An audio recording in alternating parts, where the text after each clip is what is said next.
မင်္ဂလာပါအခါတက်ဖြစ်ပါတယ်အခုတလော mid-range phone တွေမှာ 3D curve လို့ခေါ်တဲ့မှန်ခုံးပါတဲ့ခေတ်စားနေရလို့ထင်တယ် Infinix ကလည်းဒီ trend ကို join လာတဲ့နောက်ထပ် brand တစ်ခုဖြစ်ပါတယ်ဒါပေမဲ့ curve screen ချင်းအတူတူကိုဆိုတော့ Infinix မှာအားသာချက်လေးတွေရှိနေပါသေးတယ်ဘာလေးတွေများဖြစ်မလဲဆိုတော့ကျွန်တော်ဒီနေ့ full review လုပ်ပေးခြင်းတဲ့ phone လေးကတော့ Infinix ကနေပြီးတော့အသစ်ထွက်ရှိလာတဲ့ Infinix 030ဆိုတဲ့ phone လေးပဲဖြစ်ပါတယ်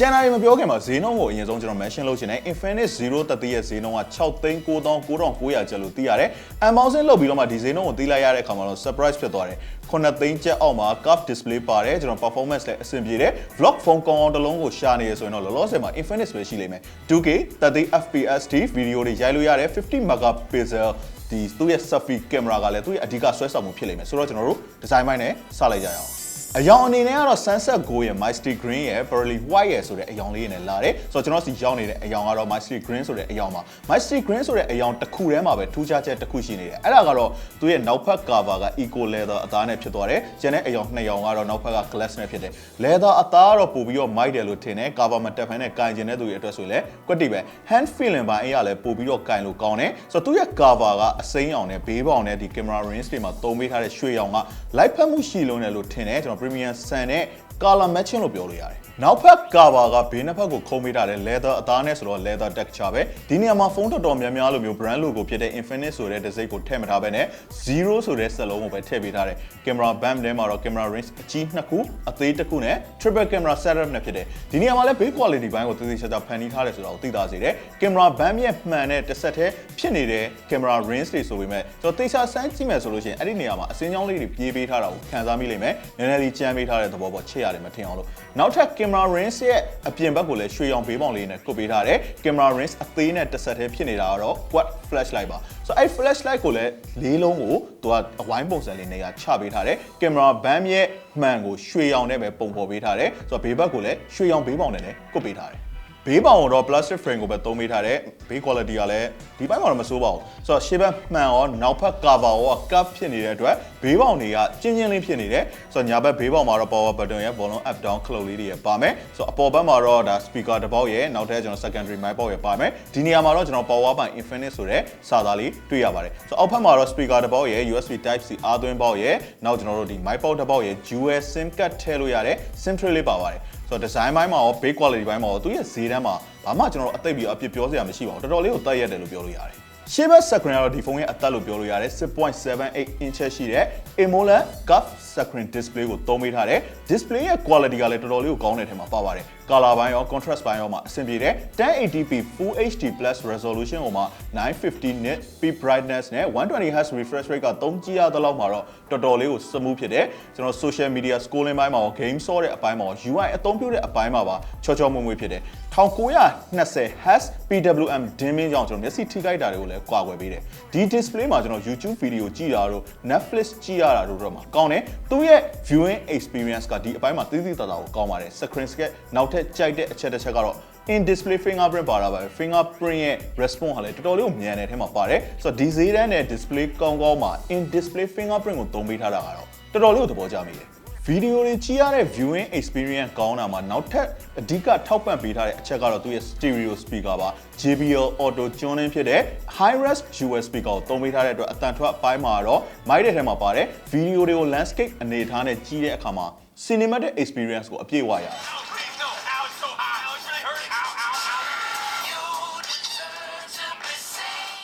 performance မိုင်းအတွက်မှာတော့ဒါ Infinix ရဲ့ထုံးစံအတိုင်းပဲ Helio G99 chipset ကိုပဲပြန်ပြီးတော့သုံးပေးထားတယ်ဒီ chip ကသူ့ရဲ့အရင် Note series မှာသုံးပေးခဲ့တဲ့ chip နဲ့အတူတူပဲ Note series မှာတော့ game ဆော့ဖို့အတွက်ကိုဒီ chip ကိုသုံးပေးထားတာဆိုတော့သူ့ရဲ့ဈေးနှုန်းနဲ့ပြန်ရတဲ့ features တွေနဲ့မှာဒီ chip ကိုသုံးပေးထားတာကအဆင်ပြေပါတယ်သုံးကြည့်ရတဲ့လောက်မှာတော့ဒါ software သုံးတာတွေမှာအဆင်မပြေတာမျိုးမရှိဘူး Twitter တွေလည်းမရှိဘူးလေးတာတွေလည်းမရှိဘူး mid-range phone တစ်လုံးရဲ့ performance ထက်ရောကျနေတာမျိုးလည်းမရှိပါဘူး game တောက်လျှောက်ဆော့ကြည့်တဲ့အခါမှာလည်းအရင်ပူလာတာမျိုးကိုမခံစားရပါဘူးနောက်ပြီးတော့သူ့မှာကျွန်တော် vacuum chamber liquid cooling system လည်းပါတယ်တိတိတတ်တာကိုအပူလျှော့ချပေးနိုင်တာဖြစ်တဲ့အတွက် game ဆော့တဲ့အခါ heavy use သုံးကြည့်တဲ့အခါမှာလည်းအဆင်ပြေတာကိုတွေ့ရတယ် RAM အနေနဲ့ကတော့ 8GB ပါဝင်ပြီးတော့ 8GB ကိုလည်း extend ထပ်လုပ်လို့ရတာဖြစ်တဲ့အတွက် total 16GB နဲ့ multitasking ဘိုင်းတွေမှာလည်း smooth ဖြစ်တယ် storage ဘိုင်းအနေနဲ့ကလည်း 256GB ထိပါတာဖြစ်တဲ့အတွက် mid-range phone တစ်လုံးအတွက်ကတော့လုံလောက်တဲ့ပမာဏဖြစ်ပါတယ် Infinix 030ရဲ့နောက်ထပ်သဘောကျမိတဲ့အချက်တစ်ချက်ကတော့ camera ဘိုင်းမှာ main camera အနေနဲ့ဒါ108 megapixel ရှိတဲ့ OIS wide main camera ကိုသုံးပေးထားတယ်နောက်ထပ်ကတော့2 megapixel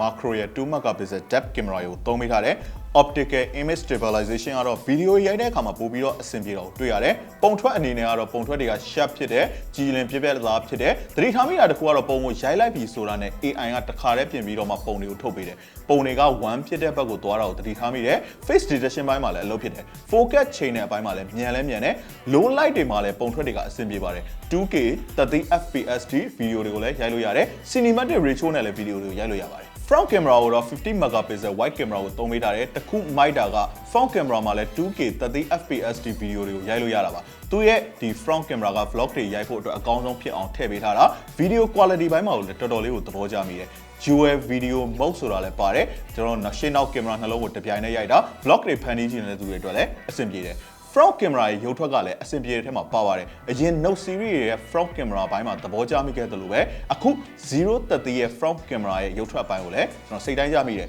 ပုံတွေက sharp ဖြစ်တယ် dynamic range လည်းကောင်းတယ် camera ဘိုင်းရဲ့အတွက်ကျွန်တော်အနောက်ဘက်မှာ quad flashlight ကိုထည့်ပေးထားသလိုပဲရှေ့ဘက်မှာလည်း dual flashlight ကိုထည့်ပေးထားတယ် Infinix 030မှာ software ဘိုင်းအနေနဲ့ Android 13 base ဖြစ်တဲ့ XOS 13ကိုသုံးပေးထားတယ်သူရဲ့ XOS ကကျွန်တော်တို့ဒီ curve ဖြစ်တဲ့ display နဲ့ live ဖတ်မှုရှိရလို့ထင်တယ်နောက်ပြီးတော့သူ့မှာ ChatGPT ကနေထောက်ပံ့ပေးထားတဲ့ 4less လို့ခေါ်တဲ့ voice assistant အသစ်လည်းပါဝင်လာတယ်ဆိုတော့ဒီ AI ကကလေးလို့ကောင်းတဲ့ထဲမှာပါတယ် ChatGPT ကို voice assistant လို့ပုံစံမျိုးနဲ့သုံးရမှာဆိုတော့မိုက်တယ်030မှာကကျွန်တော် IP54 dust and water resistant လည်းပါတယ်ဆိုတော့ကျွန်တော်ရေဆိုဒါနဲ့ဖုန်နံတွေကိုလည်းအတော်အသင့်ခံနိုင်ပါတယ်ဘက်ထရီပိုင်းမှာတော့ 9000 mAh ရှိတဲ့ဘက်ထရီကိုပဲသုံးပေးထားတယ် 7.9 mm အထူပဲရှိတဲ့ဖုန်းမှာ 9000 mAh ဘက်ထရီပါတာကတော့အဆင်ပြေတယ်ဘက်ထရီကလည်းကြာခံတယ်တောက်လျှောက်သုံးကြည့်ရတဲ့လောက်မှာတော့ one day use stress ကတော့တိတ်ပြီးစိုးရိမ်စရာမရှိဘူးတနေ့ကုန်အပြင်မှာသုံးတာတောင်ကျွန်တော်တို့အိမ်ပြန်ရောက်တဲ့အထိကိုဘက်ထရီကကျန်နေတဲ့ဖုန်းမျိုး charging ပိုင်းအတွက်ကတော့ကျွန်တော်တို့45 watt charging ကိုသုံးပေးထားတယ် 75% ကို30 minute နဲ့အားသွင်းလို့ရတယ်ဆိုတော့အဆင်ပြေပါတယ်ကျွန်တော်ဒီနေ့ full review လုပ်ပေးခဲ့တဲ့ဖုန်းလေးကတော့ Infinix ကနေပြီးတော့အသစ်ထွက်ရှိလာတဲ့ Infinix 030ဆိုတဲ့ဖုန်းလေးပဲဖြစ်ပါတယ်ဈေးနှုန်းကတော့6,99,900ကျပ်လောက်နဲ့မှန်အခုံးလည်းဖြစ်ကြမယ် performance လည်းအရင်ကြီးစိုးမနေရဘူး camera ဘိုင်းလည်းကောင်းရမယ် design လည်းလှရမယ်ဆိုတဲ့လူတွေအတွက်အဆင်ပြေနိုင်မဲ့ဖုန်းတစ်လုံးဖြစ်ကြောင်းပြောရင်းနဲ့ပဲမိတ်ဆွေတို့ဆိုရင်ရောဝယ်ခြင်းလားမဝယ်ခြင်းဘူးလားဘယ်လိုသဘောရလဲကျွန်တော်တော့ကောင်းကန်းနိုင်ပါနောက်ဗီဒီယိုတစ်ခုမှတွေ့ပါမယ်